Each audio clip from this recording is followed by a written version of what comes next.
Hello বন্ধুরা, আসসালামু আলাইকুম। কেমন আছেন আপনারা সবাই? আশা করি ভালো আছেন, সুস্থ আছেন। আমিও আল্লাহর রহমতে ভালো আছি ইনশাল্লাহ। আবারও হাজির হলাম প্রতিদিনের মতো আমার দৈনন্দিন জীবনের ভালো লাগাগুলো আপনাদের সাথে শেয়ার করার জন্য। তো এই যে সকালে, আজ রোজ শুক্রবার, সবাইকে জানাই জুমা মোবারক। তো সকালে প্রতিদিনের মতো একজন গৃহিণীর যা কাজ সেটাই আর কি করতে চলে আসলাম রান্নাঘরে ঘুম থেকে উঠেই।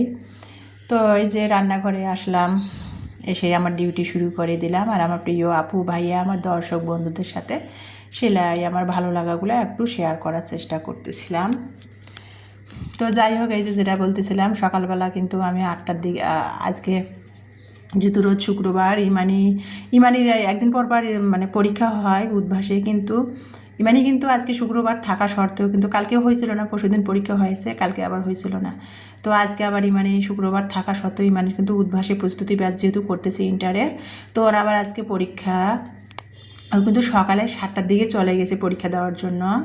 তো আমি আর কি ওই যে একটা বিস্কিট খাইলে খায়, না খাইলে না খায়, সকালে চলে গেছে।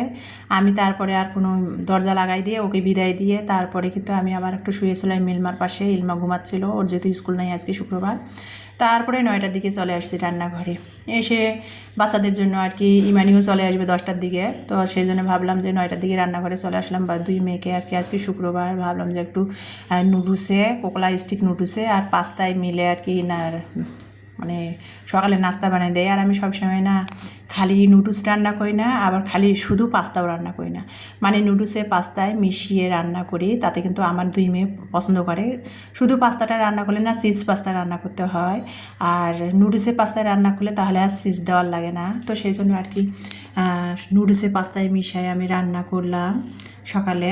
পাস্তা রান্না করার জন্য একটা বরবটি কুচাই দিয়েছি, একটা আলু কুচাই দিয়েছি, দিয়ে রান্না করে টমেটো কেচাপ দিয়ে, আমার হাতে বানা টমেটো কেচাপ দিয়ে সকালে চা একটু বানিয়ে নাস্তা খেয়ে তারপরে এই যে দেখেন আমাদের বাসার সামনে আর কি নিচে চলে আসলাম। আজকে যেহেতু শুক্রবার, মানে অফিস এনজিওগুলো বন্ধ, প্রতিদিন তো মানে অফিস আওয়ার থাকে। আর এই জায়গাটাতে সামনে আর কি অনেক গাড়ি, মোটরসাইকেল, মাইক্রো কারগুলা সামনে থাকে। আর অফিস আওয়ার থাকে, তো মানে বাইরে বের হইতেও একটু কেন আনইজি ফিল হয়। বিভিন্ন অফিসে সদস্যকর্মীরা আসে, এনজিওতে আর কি লোকেরা আসে। তো আজকে শুক্রবার, তো সেই জন্য ভাবলাম যে এখন 10, সাড়ে 10টা বাজছে, নাস্তা খেয়ে নিচে নামলাম। ভাবলাম যে আজকে আর কি একটু শাক তুলবো। এগুলো কিন্তু বাড়ি মানে বৃষ্টির পানি হচ্ছে তো একটু করে, তো এই শাকগুলো কিন্তু ফুটে বের হয়েছে। আর কিছু কুড়িয়ে পাওয়া শাক না, বৃষ্টি হলে না সেগুলো আর কি মাটি থেকে ফুটে বের হয়। আর এই শাকগুলো কিন্তু কোনো সার বীজ কোনো কিছু স্প্রে কোনো কিছুই করা হয় না, এমনিতেই শাকগুলো হয়। দেখেন এই কলমু শাকগুলো একেবারে দেশি, কোনো স্প্রেও করা হয় না, কোনো সার বীজও নাই, লাগাইও নেই, এমনিতেই কতটি কলমি শাক বাসার সামনে আনাচে কানাচে আর কি হয়েছে আমাদের বিল্ডিংয়ের। তো সেগুলো ভাবলাম একটু তুলবো। এর আগেও একদিন তুলেছিলাম, খেতে কিন্তু খুবই মজা লাগে। তো আর একদিন তুলে রান্না করছিলাম শুটকি আলু দিয়ে। তো আজকে ভাবলাম যে এটা ভাজি করব। তো এইটা হলো হেলেঞ্চা শাক। দেখেন এইটা হলো হেলেঞ্চা শাক। এই শাকটা কিন্তু খুবই উপকারী আমাদের, অনেক ওষুধি ওই শাকটা, গুণাগুণটা ব্যাখ্যা নাই করলাম। আর তারপরে এই যে লাউ শাকের ডাঁটা 2টা নিয়ে আসছি।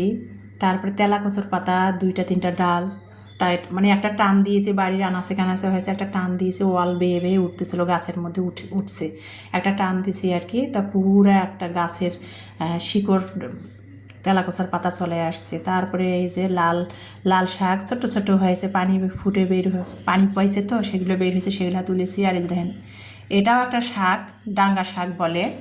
তো এটা আর কি মানে আমাদের আঞ্চলিক ভাষা আর কি গুবরি খুঁড়িয়া বলি আমরা, খুঁড়িয়া শাক বলে আর কি যেটাকে। তো সেটা আর কি হয়েছে, সেগুলো আর কি তুললাম। আর এই শাকগুলো কিন্তু এমনিতেই হয় বাড়ির আনাচে কানাচে। আর এখন তো একটু করে বৃষ্টি হচ্ছে না, শাকগুলো ফুটে বেড়াইছে, সেগুলো তুলে আনলাম। আর আজকে শুক্রবার, অফিস আওয়ার বন্ধ। তো আমি 2 দিন ধরে দেখতেছি ইলমাকে নিচে নামি স্কুলে গাড়িতে উঠে দেওয়ার জন্য, অটোতে ওঠার জন্য। তো শাকগুলো নিচে দেখি, তো ভাবলাম যে শুক্রবারের দিন তুলবো সময় করে, অফিস আওয়ার বন্ধ থাকবে। তো সেটাই আজকে অফিস আওয়ার বন্ধ। তা তুলতে বাড়ির সামনে আর কি বাসার সামনে সেগুলো হয়েছে, তুলে নিয়ে আসলাম। আর বাড়িওয়ালা ভাইয়ের কাজের খালাকে বললাম যে ভাইয়া কোথায়, তো বলছে ঘুমাচ্ছে।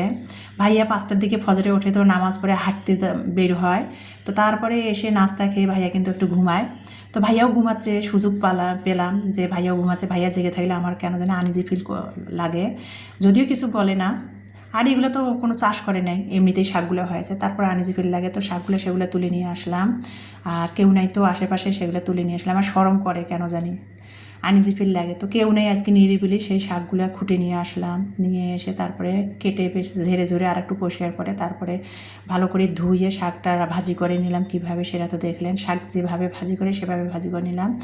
আর 12 মিশালি শাক না রান্না করলে বা ভাজি করলে খুবই মজা লাগে কিন্তু। আর ওই শাকগুলো কিন্তু খুবই উপকারী, খুবই ওষুধি আর কি শাকগুলো। তো যাই হোক, ব্যাখ্যা করে আর বলতে বলে বোঝাতে পারবো না। তো তারপর শাকটা ভাজি করে নিলাম, শাক যেভাবে ভাজি করে সেভাবেই ভাজি করে নিলাম। তারপরে আর কি ব্রয়লার মুরগি রান্না করব। তো ব্রয়লার মুরগি রান্না করার জন্য কিন্তু প্রথমে আমি মশলা, রেগুলার যে মাংসতে যে মশলাগুলো দেওয়া হয় সেই মশলাগুলো দিয়ে কষিয়ে নিলাম। তারপরে কিন্তু এখানে কিন্তু আমি মুরগির মাংসটা ভালো করে মশলা কষিয়ে মুরগির মাংসটা ভালো করে কষিয়ে নিয়ে তারপরে পটল দিয়েছি। আজকে আমরা 2 দিন ধরে প্ল্যান করছি যে শুক্রবারের দিন ব্রয়লার মুরগি পটল দিয়ে রান্না করব। তো পটল দিয়ে রান্না করার জন্য মুরগিটা ভালো করে কষিয়ে নিয়ে তারপরে কিন্তু পটল দিয়েছি। 4টা পটল কেটে দিয়েছি, পটলটা কষিয়ে নিচ্ছি, সাথে 2টা আলু দিয়েছি। ইলমা, ওই যে বলি সবসময় ইলমা আলু খোঁজে, তো পটল আলু মুরগির মাংসটা ভালো করে কষিয়ে নিচ্ছি। আর সাথে 2টা রসুন দিয়েছি, মানে ইলমা রসুন খায়, আমিও রসুন খাই, ইমানি খায় না। তো পুরাটাই আমার মায়ের হাতের রেসিপিটা ফলো করলাম। মা যেহেতু মাংস রান্না করলে আর কি রসুন দেয়, আর পটল দিয়ে রান্না করলে তো আরও মা বেশি করে আর কি রসুন দেয়, তো সেই জন্য আর কি ছোটোবেলার স্বাদ আর কি মায়ের রেসিপিটা ফলো করলাম। করে আর কি পটল আলু দিয়ে মুরগির মাংসটা একসাথে কষিয়ে রান্না করে, না কষানোর সময় 2টা রসুন দিয়ে ভালো করে কষিয়ে সিদ্ধর জন্য পানি দিয়ে দিয়েছি। তা তরকারিটা হয়ে গেল মুরগির মাংসটা পটল দিয়ে, দেখতে পাচ্ছেন। তারপরে কিন্তু আমি একটু ভাজা জিরার গুঁড়া দিলাম, সবসময় যেরকম ভাজার জিরার গুঁড়া দিয়ে তরকারি নামাই আমি। আর ভাজা জিরার গুঁড়া দিলে না তরকারির স্বাদটা, ফ্লেভারটাও অন্যরকম হয়, খুবই ভালো লাগে, টেস্টও লাগে, আবার ঘরোয়া একটা স্বাদ চলে আসে। আর এমনিতে তো আমি তরকারিতে খুবই কম মশলা খাই। তো যাই হোক, রান্না করলাম করে আর কি, এই যে দেখেন 2টা রসুন দিয়েছিলাম, মিলমাকে একটা দিয়ে দিয়েছি, আমি একটা রসুন নিয়েছি। আর মাংসের মধ্যে রসুন দিলে তো ভালোই লাগে, আমার আপু ভাইয়েরা তো যারা খান তারা তো জানেন। তো পটল দিয়ে কিভাবে ব্রয়লার মুরগির মাংসটা রান্না করলাম সেটা তো দেখতে পেয়েছেন। আর পটল দিয়ে কিন্তু আমাদের উত্তরবঙ্গে অনেকে আর কি পটল দিয়ে অনেক, মানে গ্রামে অঞ্চলে পটল দিয়ে মুরগির মাংস রান্না করে, বা গরুর মাংস তেল চর্বি দিয়ে পটল দিয়ে রান্না করলে কিন্তু খুবই মজা লাগে। তো সেটাই আর কি করলাম, করে আর কি পটল দিয়ে সবসময় তো আর কি মাছ খাই, তো সেই জন্য ভাবলাম যে আজকে মুরগির মাংস দিয়ে আমার মায়ের রেসিপিটা ফলো করে মুরগির মাংস দিয়ে পটল রান্না করবো ঝাল ঝাল করে। তো সেটাই করে দুপুরের খাবারটা খেয়ে নিলাম, আর আমার প্রিয় আপু ভাইদের সাথে শেয়ার করলাম।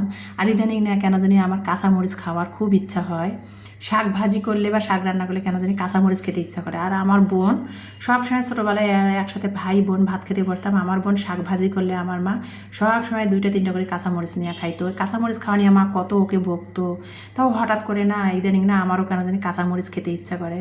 তো কাঁচামরিচ একটা নিয়ে খাবারটা অনেক মজা করে খেলাম, সেটা তো আমার প্রিয় আপু ভাইয়া এবং আমার দর্শক বন্ধুদের সাথে শেয়ার করে দিলাম। তারপরে বিকাল, এখন বাজে 6টা, এখনও আজান দেয় নাই, আজান দিবে। তো বৃষ্টি হচ্ছিল আমাদের দিনাজপুরে, সকাল থেকে বৃষ্টি হচ্ছে।